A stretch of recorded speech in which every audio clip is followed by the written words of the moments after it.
A Fé é Explicada, Capítulo 4. A Criação e os Anjos. Como começou a criação? Às vezes, um costureiro, um pasteleiro ou um perfumista se gabam de lançar uma nova criação. Quando isso ocorre, usam a palavra criação no sentido muito amplo. Por nova que seja uma moda, terá que basear-se num tecido de algum tipo. Por agradável que seja uma sobremesa ou um perfume, tem que se basear em alguma espécie de ingrediente. Criar significa fazer do nada. Falando com propriedade, só Deus, cujo poder é infinito, pode criar. Há cientistas que se afanam hoje em dia nos laboratórios tentando criar vida em tubos de ensaio. Uma vez e outra, após fracassos repetidos, misturam seus ingredientes químicos e combinam suas moléculas. Não sei se algum dia conseguirão ter êxito ou não, mas ainda que sua paciência seja recompensada, não se poderá dizer que chegaram a criar uma nova vida. Terão trabalhado todo o tempo com materiais que Deus lhes proporcionou. Quando Deus cria, não necessita de materiais ou utensílios para poder trabalhar. Simplesmente quer que alguma coisa seja e é. Faça-se a luz, disse ele no princípio, e a luz foi. Faça-se um firmamento no meio das águas, disse Deus, e assim se fez. Gênesis 1, versículo 3 a 6. A vontade criadora de Deus não só chamou todas as coisas à existência, como as mantém nela. Se Deus retirasse o sustentáculo da sua vontade a qualquer criatura, esta deixaria de existir naquele mesmo instante, voltaria ao nada do qual saiu. As primeiras obras da criação divina que conhecemos são os anjos. Um anjo é um espírito, que quer dizer um ser com inteligência e vontade, mas sem corpo, sem dependência alguma da matéria. A alma humana também é um espírito, mas a alma humana nunca será anjo, nem sequer durante o tempo em que, separada do corpo pela morte, irá esperar a ressurreição. A alma humana foi feita para estar unida a um corpo físico. Dizemos que tem afinidade para um corpo. Uma pessoa humana, composta de alma e corpo, será incompleta sem corpo. Falaremos mais extensamente disto quando tratarmos da ressurreição da carne. Mas neste momento queremos apenas salientar o fato de que um anjo sem corpo é uma pessoa completa e que um anjo é muito superior a um ser humano. Hoje em dia, há muitas literaturas fantásticas sobre os marcianos. Estes presumíveis habitantes do nosso planeta vizinho são geralmente representados como mais inteligentes e poderosos que nós, pobres mortais ligados à Terra. Mas nem os mais engenhosos dos escritores de ficção poderá fazer justiça à beleza deslumbrante, à inteligência poderosa e ao formidável poder de um anjo. Se isto é assim, na ordem inferior das hostes celestiais, na ordem dos propriamente chamados anjos, que não dizer das ordens ascendentes de espíritos puros que se encontram acima dos anjos? Na Sagrada Escritura, enumeram-se os arcanjos, os principados, as potestades, as virtudes, as denominações, os tronos, os querubins e os serafins. É muito possível que um arcanjo esteja a tanta distância de um anjo em perfeição como este de um homem. Aqui embaixo, evidentemente, sabemos bem pouco sobre os anjos, sobre a sua natureza íntima ou os graus de distinção que há entre eles. Nem sequer sabemos quantos são, mesmo que a Bíblia indique que seu número é muito grande. Milhares e milhares o servem, e 1.000 milhões mais estão diante dele, diz o livro de Daniel. Só nos foram dados a conhecer os nomes de 3 arcanjos: Gabriel, fortaleza de Deus; Miguel, quem como Deus; e Rafael, remédio de Deus. Com respeito aos anjos, é como se Deus se tivesse contentado com deixar-nos vislumbrar apenas a magnificência e as maravilhas que nos aguardam no mundo para além do tempo e do espaço. Como as linhas de perspectivas de um quadro conduzem a atenção para o assunto central, assim, os caros ascendentes dos espíritos puros levam irresistivelmente a nossa atenção para a suprema majestade de Deus, de um Deus cuja infinita perfeição é incomensuravelmente superior à do excelso dos serafins. E recordemos que não estamos falando de um mundo de fantasia e imaginação. É um mundo muito mais real que o planeta Marte, mais substancial que o chão que pisamos. Mas o melhor de tudo é que podemos ir para esse mundo sem a ajuda de naves interplanetárias. É um mundo para o qual, se quisermos, iremos. Quando Deus criou os anjos, dotou cada um de uma vontade que o faz supremamente livre. Sabemos que o preço do céu é amar a Deus. Por um ato de amor a Deus, um espírito, seja anjo ou uma alma humana, fica habilitado a ir para o céu, e este amor tem que ser provado pelo único modo com que o amor pode ser provado, pela livre e voluntária submissão da vontade criada a Deus, por aquilo que chamamos comumente um ato de obediência ou um ato de lealdade. Deus fez os anjos com livre arbítrio para que fossem capazes de fazer o seu ato de amor a Deus, de escolher Deus. Só depois é que o veriam face a face. Só então poderiam entrar nessa união eterna com Deus, o que chamamos céu. Deus não nos deu a conhecer a espécie de prova que submeteu os anjos. Muitos teólogos pensam que ele deu aos anjos uma visão prévia de Jesus Cristo, o Redentor da raça humana, e lhes mandou que o adorassem. Jesus Cristo, em todas as suas humilhações, uma criança no estábulo, um criminoso na cruz. Segundo esta teoria, alguns anjos se teriam rebelado ante a perspectiva de terem que adorar Deus encarnado, conscientes da sua própria magnificência espiritual, da sua beleza e dignidade, não quiseram fazer o ato de submissão que a adoração a Jesus Cristo lhes pedia. Sob a chefia de um dos anjos mais dotados, Lúcifer, portador da luz, o pecado de orgulho afastou de Deus muitos anjos, e o terrível grito "Non serviam, não servirei" percorreu os céus. E assim começou o inferno, porque o inferno é, essencialmente, a separação de Deus de um espírito. Mais tarde, quando a raça humana pecou na pessoa de Adão, Deus daria ao gênero humano uma segunda oportunidade. Mas não houve segunda oportunidade para os anjos rebeldes. Dadas a perfeita clareza da sua mente angélica e a desimpedida liberdade da sua vontade angélica, nem a infinita misericórdia de Deus poderia encontrar desculpa para o pecado dos anjos. Compreenderam, num grau a que Adão jamais poderia chegar, quais seriam as consequências do seu pecado. Neles não houve tentação no sentido em que ordinariamente entendemos a palavra. Seu pecado foi o que poderíamos chamar um pecado a sangue frio. Por terem rejeitado a Deus, deliberada e plenamente, suas vontades permaneceram fixas contra a Deus, fixas para sempre. Neles não é possível arrependimento, eles não querem arrepender-se, fizeram a sua escolha por toda a eternidade. Neles há de um ódio perpétuo contra Deus e contra todas as suas obras. Não sabemos quantos anjos pecaram. Deus não quis informar-nos. Pelas referências da Sagrada Escritura, inferimos que os anjos caídos, os demônios, como comumente os chamamos, são numerosos.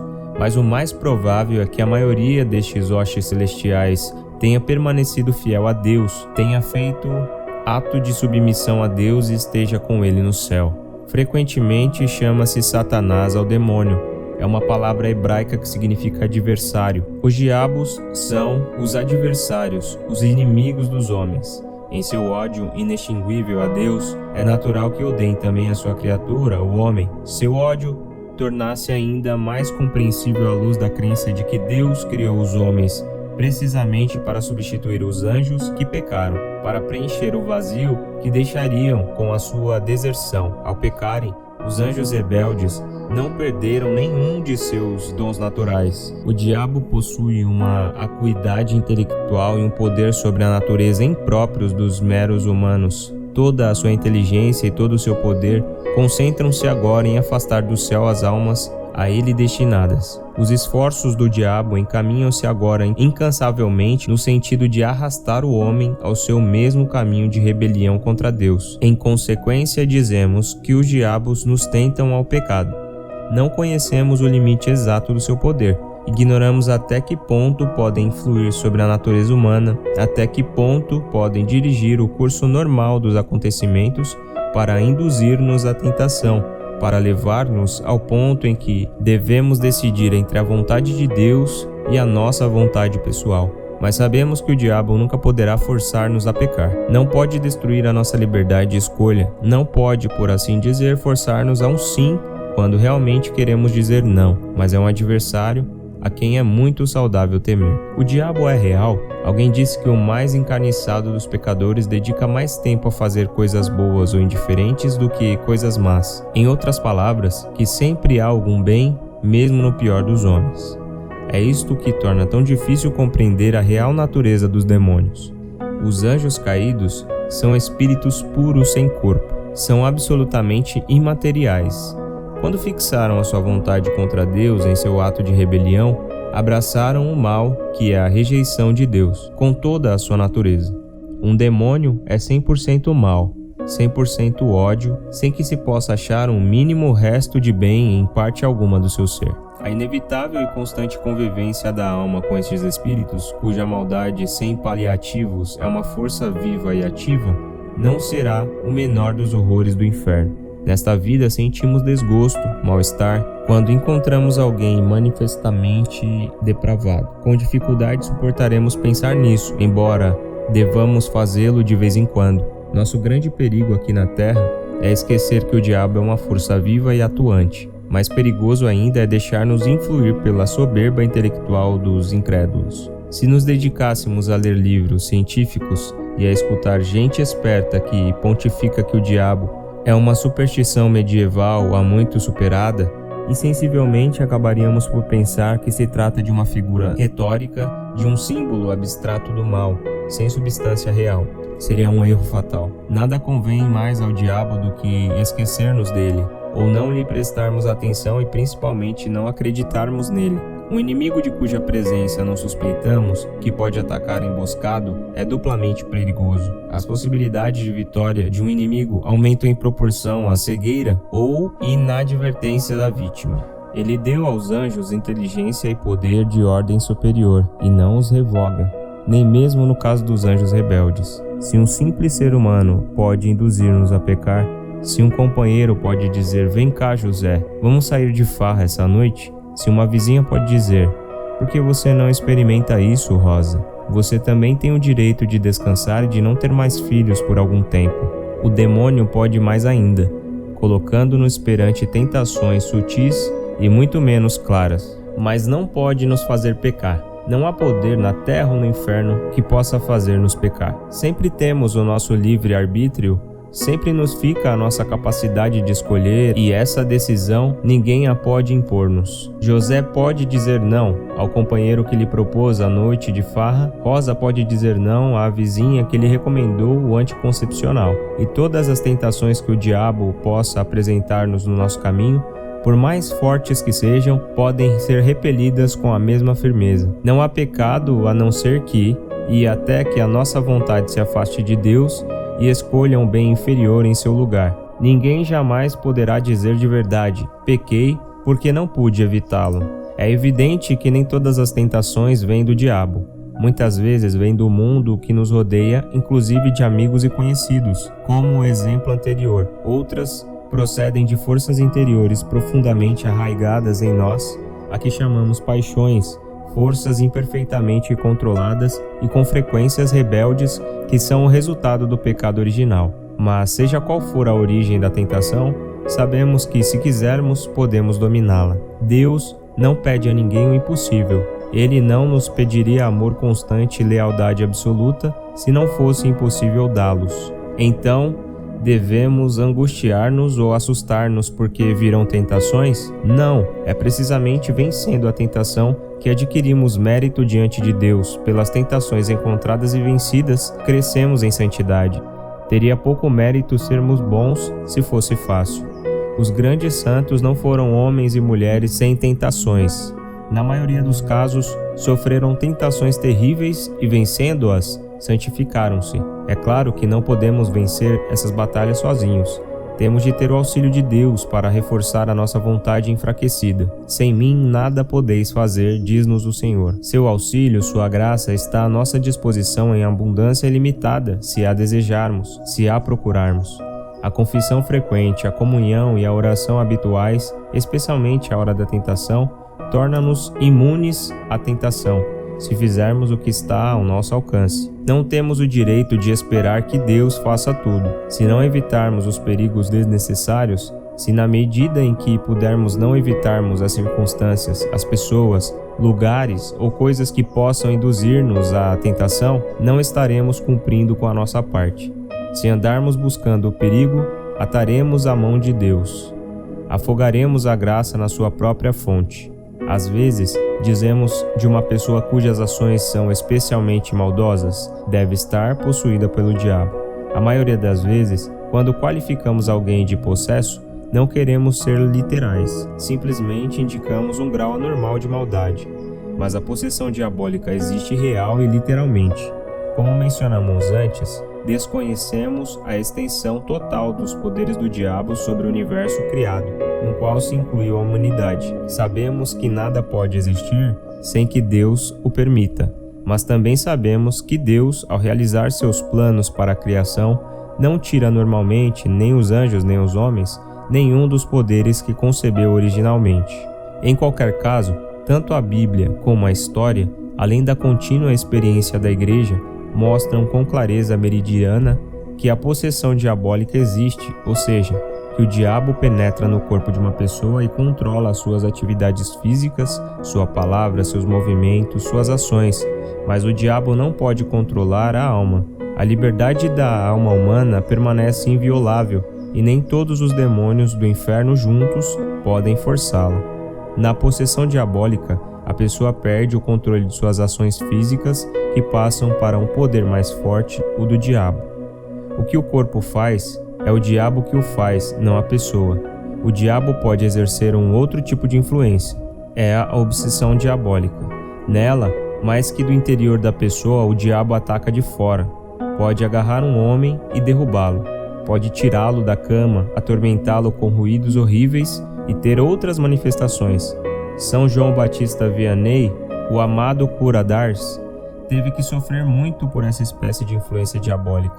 Tanto a possessão diabólica como a obsessão raras vezes se encontram hoje em terras cristãs. É como se o sangue redentor de Cristo houvesse aprisionado o poder de Satã. Mas são ainda frequentes em terras pagãs, como muitas vezes testemunham os missionários, ainda que não tanto como antes do sacrifício redentor de Cristo. O rito religioso para expulsar um demônio de uma pessoa chama-se exorcismo. No ritual da igreja existe uma cerimônia especial para este fim, na qual o corpo místico de Cristo recorre à sua cabeça, o próprio Jesus, para que quebre a influência do demônio sobre determinada pessoa. A função de exorcista é própria de todo sacerdote, mas só pode exercê-la oficialmente com licença especial do bispo, e sempre que uma cuidadosa investigação tenha demonstrado que se trata de um caso autêntico de possessão e não de uma simples doença mental. Evidentemente, nada impede que um sacerdote utilize seu poder exorcista de forma privada, não oficial. Sei de um sacerdote que ouvia num trem uma torrente de blasfêmia que lhe dirigia um passageiro sentado na sua frente. Por fim, o sacerdote disse interiormente: "Em nome de Jesus Cristo, Filho de Deus vivo, ordeno-te que voltes ao inferno e deixe tranquilo este homem." As blasfêmias cessaram instantaneamente. Em outra ocasião, esse mesmo sacerdote usou do mesmo exorcismo privado diante de um casal que discutia encarniçadamente, e na hora se acalmou a ira. O diabo está presente e atua com frequência, não apenas em casos extremos de possessão ou obsessão. Falamos dos anjos caídos com certa extensão por causa do grave perigo que se corre de encarar com leviandade a sua presença e o seu poder. Que Deus nos defenda da cilada mais sutil do diabo, a de negar a sua existência por não estar na moda acreditar nele. Parece mais fácil e agradável acreditar na realidade dos anjos bons e em seu poder para o bem, que é evidentemente muito maior do que o do Satanás para o mal.